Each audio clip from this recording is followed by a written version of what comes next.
It's okay.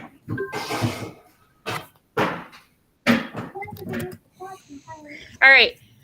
I'm going to just start talking while everyone here is getting on their story. So if you remember yesterday, or if you didn't get to watch the recording yesterday, I'm going to run through what we're doing or it's about. So if you recall, there was a foreword in this story, and it was about a volcano that happened in 1985, and that volcano erupting led to the creation of the VDP, the people who try to protect others and warn them of volcanoes coming. Then there was Mount Pinatubo that everyone thought was just this regular old mountain, but then it was spitting steam, it was spitting ash, it was causing earthquakes, all this crazy stuff. So at the very end of our story, the volcanologist, or the very end, not of the story, but of what we read yesterday, the volcanologists told people, or told the government in charge, and said, hey, there's a problem. We need to evacuate people. The volcano is a big threat. It could erupt in 2 weeks or less. Can anyone remember what those special words were called yesterday that have the footnotes with them? What we're focusing on this week? What are they called? We had dormancy, groundwater, the conduit, volcanologist. What were those words called? That's what we had our anchor chart up for. Blank, blank words. Eric? The starts with the C and it just lost it. It does start with a C. Blank, blank words. It's what we're focusing on this week. How some words have to do more with science or more with math or more with social studies. Remember, all the words are obviously for reading because we're reading them. But they are the content area words where they're more specific to other subjects, okay? So, we are going to get started, but so far, based on what we have read and what the scientists have observed, what could we possibly predict is going to happen in our story? Based off of what the volcanologists and the VDP have seen, what can we predict might happen? John?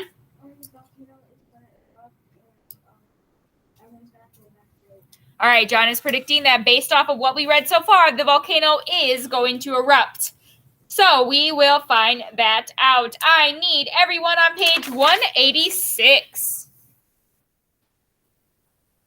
The top of 186, we are starting. The earthquakes got even closer to the surface. A steam plume reached 28,000 feet, the highest so far. All right, so remember, as this story goes on in sequential order, which is what we talked about, this, and this, now the plume, which is, I drew a picture of it yesterday. It's when the steam and everything comes out, and it kind of looks like a mushroom coming out of the volcano. It's reached 28,000 feet in the air. That's how high it's shooting up. What? Because it wasn't working anymore, so I threw it away.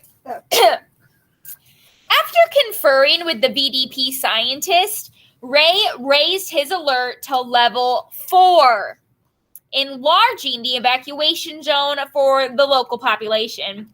Filipinos all around the volcano packed a few possessions and walked or rode carts down the mountain. So on our previous page, it was a level 3. They evacuated about 10,000 people, but now it's a level 4. They made the evacuation zone even bigger. Someone remind me, what does it mean, evacuation? What's the point of that, Mason? Getting out of a dangerous place. So previously, they had some people evacuate. Now they're having even more people evacuate. VDAP members debated. Should we move to level 4? The Air Force had set VDAP's level 4 as a trigger for Clark to be evacuated. Evacuating 14,000 people and millions of dollars of equipment would be a huge challenge and a huge burden to the military and their families. Remember, the VDAP volcano, it's eruptions in the volcanoes of saving lives, Malik. Remember, The VDAP is at the Clark Air Base in the Philippines. So the Air Force owns the base. It's just in the Philippines. Some VDAP members thought they should. Then the earthquakes diminished. If something diminishes, what does that mean? John? It stops. So the Air Force was trying to decide, should we evacuate everyone? Because getting people off the base would cost money, airplanes and stuff like that. And then at this air base, they have a lot of expensive equipment, like the things the volcanologists are using to, check out things. So it would cost a lot of money. Yes, Rush, you have a question?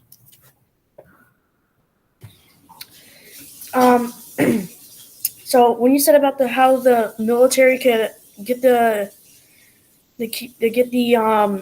people out of there, they should get a whole bunch of Black Hawk helicopters to land there.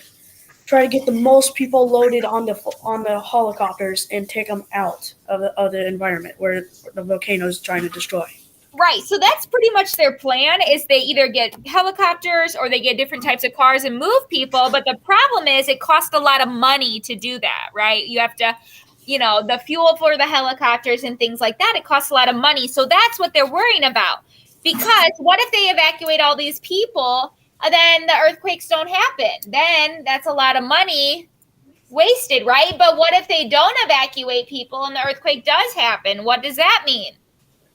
The environment will a lot of medical bills. Yeah, a lot of people could be hurt. They would all be victims, another one of our vocab words, of the volcano. So that's what the military really has to decide here. Do we spend the money and risk it, or do we just let it go? Do you have another question, Rush? Okay. Like on our last vocabulary word, the tremor or something like that. Tremor, yeah. That's what's happening on that. Yeah, see? Yeah, the tremors are being caused by the lava underneath there. And the hazard as well, with the lava coming down to destroy the buildings, the world. Yep. Not the world, but just that. So they're trying to make this decision, what do we want to do? But then all of a sudden the earthquakes diminish. That means the earthquakes are stopping. They were real ramped up, right? The tremors, earthquakes, they were happening a ton, but now they've diminished. Volcanoes don't necessarily move from deep sleep to violent eruption in a straight, orderly fashion. Andy said they ramp up and drop down. Ramp up and drop down. The trend at Pinatubo was ramping higher and dropping down less. Any single episode of ramping up could lead to a full-blown eruption, but it could all peter out to nothing. The scientists had to predict the unpredictable, the consequences, remember the effect of something, a costly false evacuation, or tragic loss of life, weighed heavily on their minds and hearts. So those are their two choices. They spend the money and get everyone evacuated and nothing happens. Or B, they do nothing and a bunch of people die. Or something could happen and the evacuation wouldn't be for nothing. That's what they're thinking. That's what's on their minds and apparently on their hearts, according to our story. On June 8th, a chopper lifted off to give scientists a closer view of the summit. That's the top of the volcano. The sky cleared.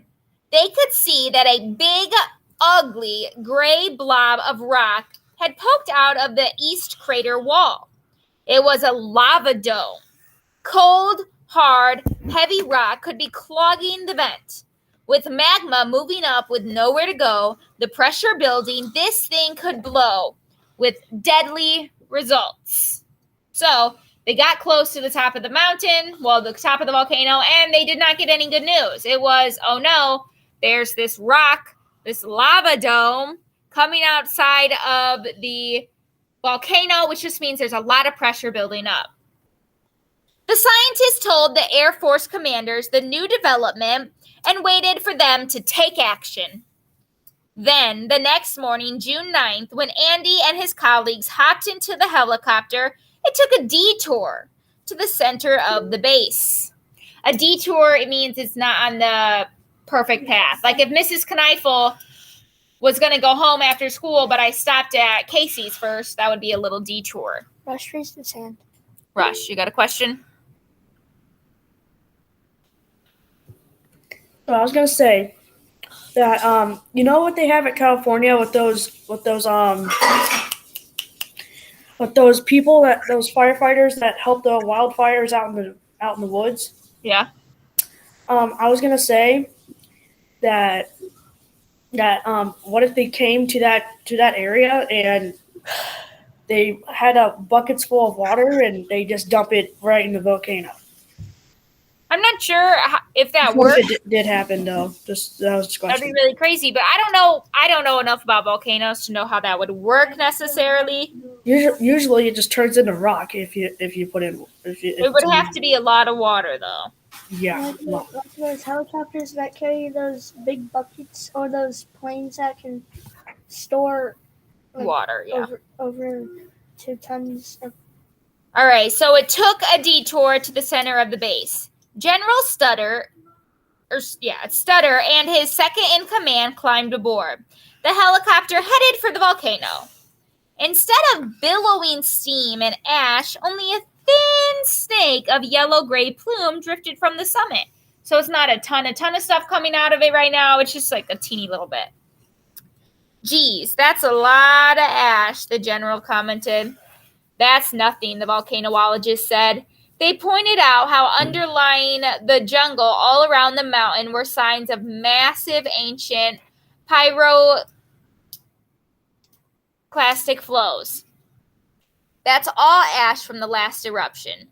The helicopter turned and the widespread devastation once wrought by this volcano, impossible to miss.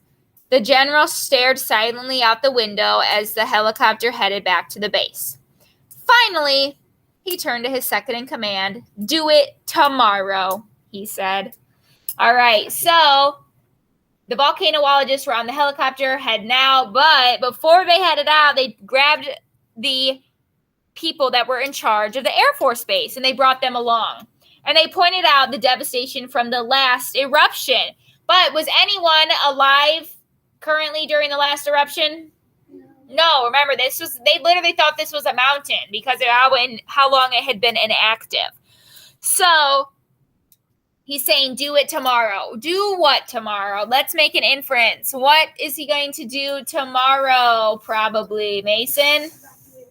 Evacuate everyone. So the commander saw the ruins from the past volcano because, he was so high up he could see looking down.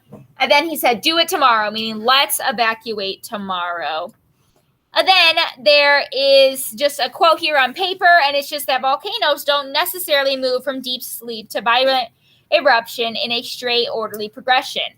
That means, it's going to be back and forth, back and forth, back and forth. And here's a photo. Remember, photos are what? Fiction or nonfiction? Nonfiction. Nonfiction, meaning they're real. This was once a real photo. Mount Pinatubo steamed behind the Air Force helicopter. So that's literally a photo of someone taking a photo, coincidentally. That's nonfiction. That really happened.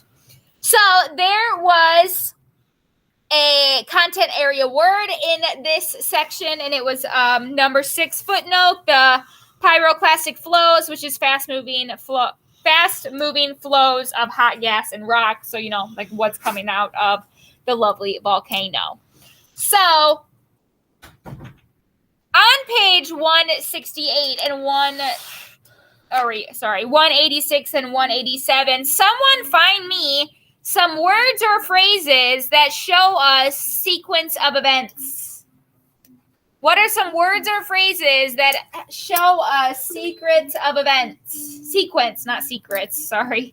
Sequence. Ethan raised his hand. Ethan, do you know one? Or do you have a question?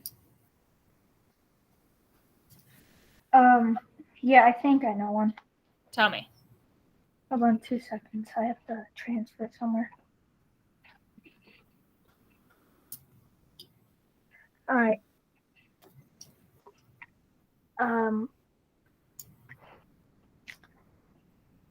When it says volcanoes don't necessarily move from deep sleep to violent eruption in a straight orderly progression. All right, so that would be the sequence of events from a volcano, but I just meant in the story in general. How is the author setting up this story, showing us sequence of events? He uses some good words to show us this, then this, then this, then this. Gabby? The word then. What else? Alicia? After. John? Tomorrow. The author also says, finally, he gives us actual dates, June 8th, June 9th. All of those words signify, blah, blah, blah, blah, this happened. Then, that's the sequence of events, blah, blah, blah, blah. June 8th, blah, blah, blah, blah. June 9th, blah, blah, blah, blah. All of those are giving us sequence of events. So this all happened.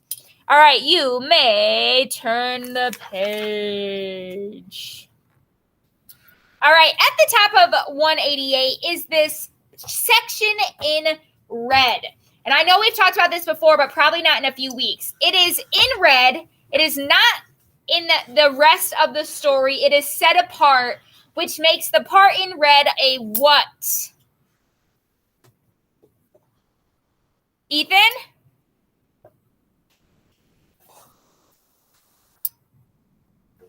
A subheading? Not a subheading. There is a subheading there, looking for lumps, but the whole section, what's that called? It is set apart from the rest of the story. Alex? Sidebar. Good job. And what is the point of a sidebar? Mason? To give us extra information that's not necessarily part of the story, which is why it's set to the side. So we're going to read now this sidebar that's in red, looking for lumps. Changes in the surface of a volcano give clues about what is happening beneath. Imagine a mole tunneling under a lawn. When the mole moves, the grass bumps up. Magma moving underground does the same thing, actually lifting the ground above it. When magma is close to the surface, the bulge can grow hundreds of feet high and hundreds of feet wide. Lava shoved out of an erupting volcano can also make a massive bulge or dome. Remember, we just read about a lava dome on the past page that Mount Pinatubo has one. Domes and bulges might plug a vent, causing pressure to build underground. Domes can also grow so large that they trigger landslides. So scientists have to track their growth. How do scientists measure all these lumps and bulges? Digital evaluation maps, compiled using photos and radar data, show the length, width, and height of every part of the volcano. Scientists compare DEMs compiled at different times to track how the shape of the volcano has changed. They can also make these measurements using satellite radar images, GPS, meters that track how the ground tilts, or by carefully surveying. So this sidebar gave us extra information about volcanoes themselves, but it was not necessarily part of the story, which is why it is put off to the side. And now we are starting on June 10th. So first it was June 8th, June 9th, and now it is June 10th, 1991. And guess what? None of us were born in 1991. No, I was born in 96. All right. My mom was. Shh, we're not saying when our moms are born. We don't have time for that. Okay. At 6 a.m., military television and radios echoed with an order to evacuate. The streets of Clark Air Base filled with cars, trucks, and buses that funneled downhill through the shanty towns and towards a naval station an hour away. By noon, 14,500 people had evacuated. Okay, so in 6 hours, 14,500 people evacuated. That's a large number and was probably some really heavy traffic. We just had another content area word, number 7. Can someone please read to me number 7, content area word? Remember, that number signifies it's a footnote, and footnotes are at the bottom of a page. Gabby. Shanty towns. Settlements on the outside of towns that consist of large numbers of run-down dwellings. Right. So a shanty town, fun fact, is content specific to social studies, not necessarily science. And I don't really think we read about shanty. Well, if you're in my reading RTI class and you read Bud Not Buddy with me, the cardboard jungle in Hooverville would be the same thing as a shanty town. So on the Air Force Base, it's like a developed place. It's like a regular place that we would be at. But leaving the Air Force Base, they drive deeper into the Philippines where it is not as developed. And the towns are, kind of just thrown together. They're not wealthy towns or anything. So they're leaving the Air Force Base, which is what they're used to, like it would be in America. And they have to drive through some rundown places to get to the naval station. The Filipinos extended their evacuation. Oh, my Cisco Eiffel is just having a day. Their evacuation to 12 miles, displacing 25,000 people. People with carts piled high with furniture and leading water buffalo shared the road with the long line of military trucks and cars of people evacuating the base. Left on the base were some officers, the military police, and engineers who could keep the lights on. The volcanologists moved their observatory to the farthest corner of the base. We were just incredibly relieved that most everybody was out of the way, Andy said. Why would they move all their stuff? The people who are left on the base, which is very, very few people, they moved all their stuff to the farthest corner of the base. Why would they do that? Eric? Because if the volcano was going to erupt close to the base, and then it could have hit all the stuff, and it would have broken all of it. Right. So the farther they are back on the base, that means the farther they are from the volcano. So they're just trying to get as far away from the volcano while staying on the base. So they just moved to the farthest corner. And Andy, member part of the BBP, is just happy everyone's away. He wants people to be as safe as possible. But the pressure still weighed on the scientists. I couldn't help second-guessing myself, the team member Dave Harlow. Oh, my goodness, sorry. Said team member Dave Harlow. All of us did. I was feeling as though the chances were pretty high that we would have to be hauled in front of committees investigating the disastrous evacuation, its costs and the impacts on the Philippine economy and the Air Force. So, Okay, well, plug it in and grab a textbook or something. So all of them, they saw the volcano, from the tops themselves. They were all really worried. They said evacuate. Everyone's safe and sound, basically. But they're still worried. Oh, my goodness. Maybe we shouldn't have evacuated. Maybe nothing's going to happen, and this cost us a ton of money for no reason. At the top of 189, you see another photo, nonfiction. People evacuating to avoid the dangers of the eruption. So remember, the place where this is at in the Philippines, it's not super developed. These people don't even have cars. They only have animals to travel with their stuff. Line 33. Would Mount Pinatubo really explode?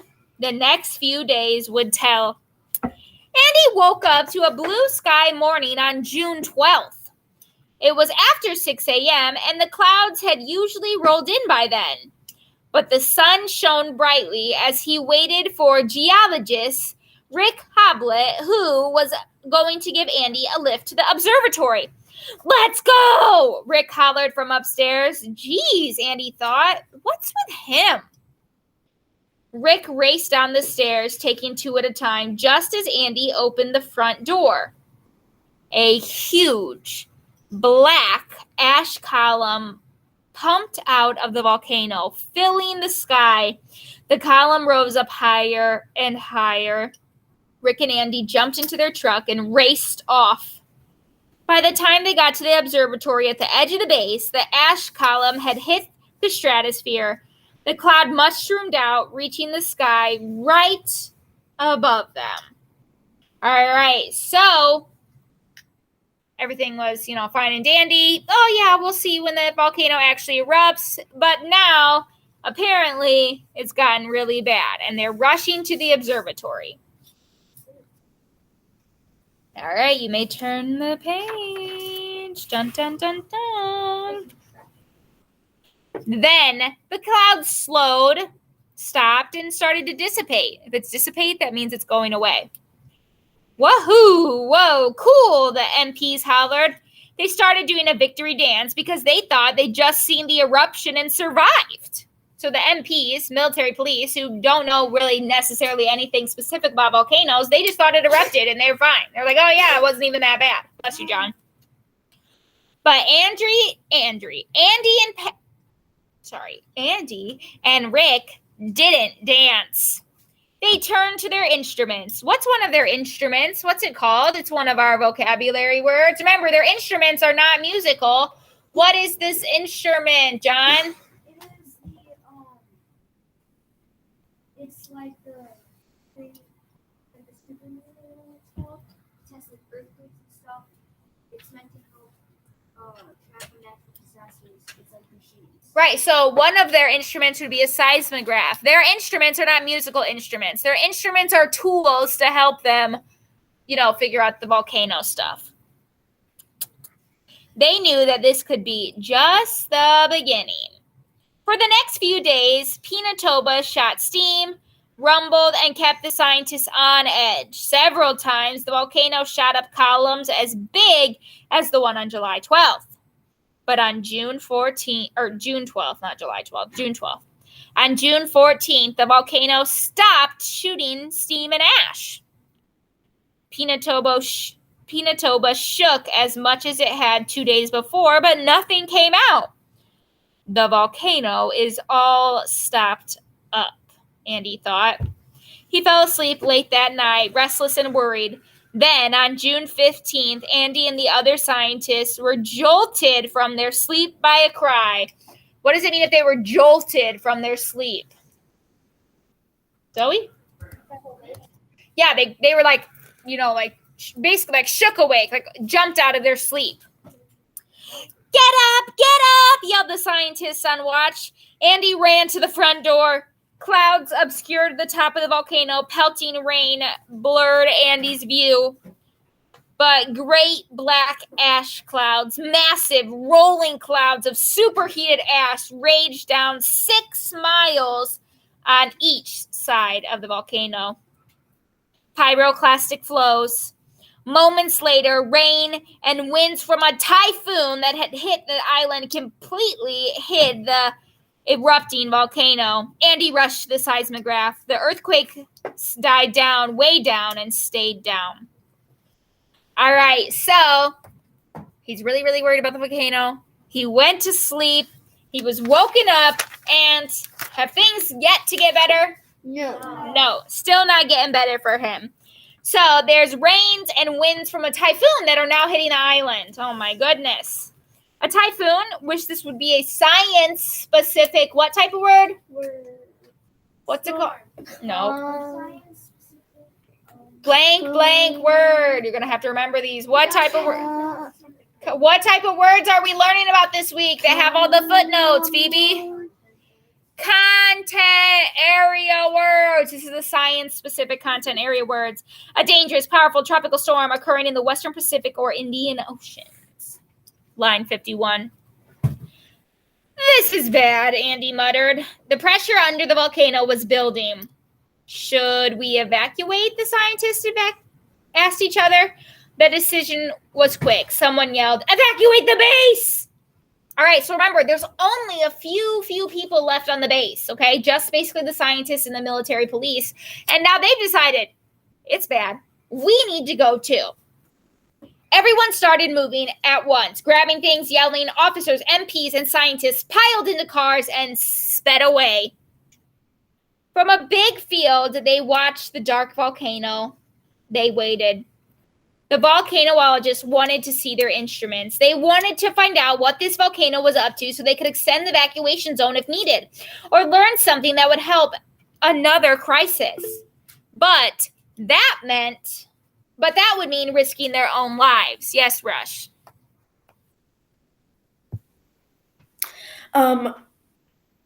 Like a couple of weeks ago or a couple months ago, you taught us some of the This is another thing about the vocabulary word. Sputter. Oh, Sputter. yeah. All right. Good text-to-text connection, Rush. All right, so everyone has left but the volcanologists. And what does it mean that they'll be risking their own lives? Someone explain to me what they're deciding to do. John? They're deciding that they are going to stay for a little bit and see what's going to happen.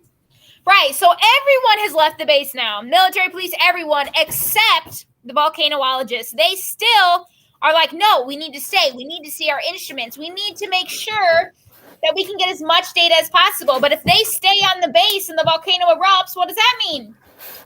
They're gonna die. They could die. I mean, hopefully they don't. But that means that they'll be in big danger. What? What? Not right now. Okay. They'll be in big danger. So they're going to be risking their own lives if they stay. They decided they'd been too hasty evacuating themselves. They drove back to the observatory on the base along with the base commanders. It was raining. Not just water and ash, but egg-sized chunks of pumice. Ooh, there's a footnote after pumice. So this is a content area word. Can someone please read to me what pumice is? Alex? Light, glassy lava. So kind of imagine hail, but instead of hail, it's lava. Like what? It's raining lava, basically. Like, that's crazy. And that would be a science-specific word. The scientists hurried into the building and crowded around the seismographs. The earthquakes were so intense that the seismograph needle just banged from the top to the bottom of the drum. Thunk, thunk, thunk, thunk, making alarming blocks of solid ink. If you remember from yesterday at the very beginning, I think it was the beginning. Nope, I lied. I thought there was a picture of a seismograph, but maybe it was just there was a picture of a seismograph. I think, but it was when we were doing our vocab. But it's the little needle thing that just makes the little lines that trained people know how to read. Would Mrs. Michael know how to read it? No. But they're saying that the earthquakes are so bad, it's not making tiny little marks. It's like a really serious volcano, Mason.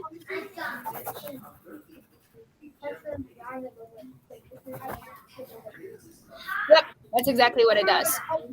Yeah, kind of. Pinatubo blasted ash higher and higher. The scientists watched aghast as monitoring stations blinked out one by one on the far side of the volcano, destroyed. Then a station went down on their side. Okay, so all this rain is happening. The lava glass is falling down. The ash is falling down. And there are stations, monitoring stations, meaning all around the base, keeping track of things, going out, meaning they're being taken down by this volcano.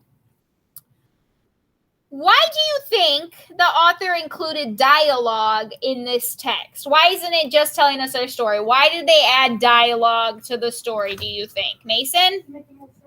To make it more thrilling. We're actually, remember, this is narrative nonfiction. So it is nonfiction. This is real life. These are actual quotes people said. These are actual accounts of what happened. So it's giving us more sense of, oh my gosh, we're actually there. They're building excitement, making it more thrilling, and we're really hearing the descriptive words the scientists actually used.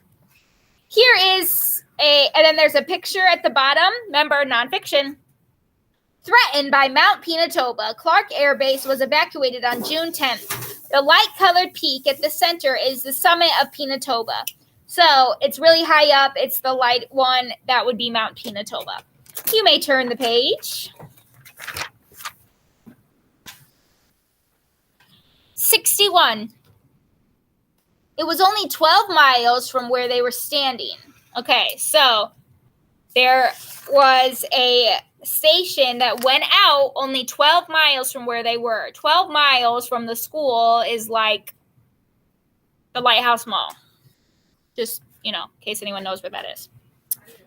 Where is that? Was a searing pyroclastic flow headed their way? Flows moved at up to 100 miles an hour. Did the scientists only have precious moments before they themselves fell victim to an eruption and raging searing pyroclastic flows? So the volcano is erupting.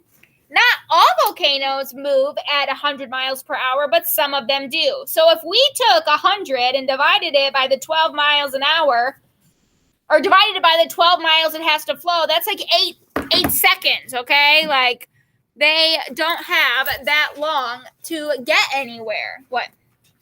Is it 12 times 8 100? No. So, they don't have a lot of time to get anywhere. This time, the scientists knew they had no time to evacuate. They raced for the back of the building, the farthest they could get from the erupting monster. They waited, panting, sweating. Remember, it's a real intense moment, so they're all like, oh no, hello. That's okay. Nice. That's super cool. Ugh. All right. Andy could stand it no longer. He went back to the front door. Okay, so they hid in the back as far as ways they could get, and Andy, one of the people from VDP, is like, you know what? I gotta look at it. Like, he just has to look at this. He went back to the front door. All he saw was black. Complete black. From the rain, the dark clouds, the ash fall. The sound was terrifying, like a wall of rock a mile high racing down at breakneck speed. I could die, Andy thought. All my friends could die. Okay, so they are in such an intense situation. All right, we are out of time. Don't leave yet if you're online, because we have Mrs. Bunch here at school. So I am going to end in just a minute. I'm going to end this, and then I'm going to post it in case you need to review it. Tomorrow, we will have another live to finish our story, to go through questions together and stuff. So I will send you a time tomorrow of when that is. Hold on 1 second, Mason. I have not posted our science assignment yet, but I will get that done, okay? I had to wait for Mrs. Siddig to send it for me, so I will get that done shortly, okay? Thank you guys for being here. I will post this in case you need to rewatch it or something. Malik, do you have a question? Why can't we just stay for Mrs. Bunch's lesson? Well, then it would be a really, really long recording. So I'll end this, and then I'll send you another one if you want to listen to Mrs. Bunch's lesson. Okay? All right. Bye, Malik. Bye, Ethan. Bye, Miss Kneifel. Bye, Rush. Bye. All right, I'll send out another link for Mrs. Bunch in case you want to join. Bye, Ethan. All right. Bye. Bye, Ethan. What's up, Mason? We're going to go to the restroom right now. Bye, guys. Is that Ethan?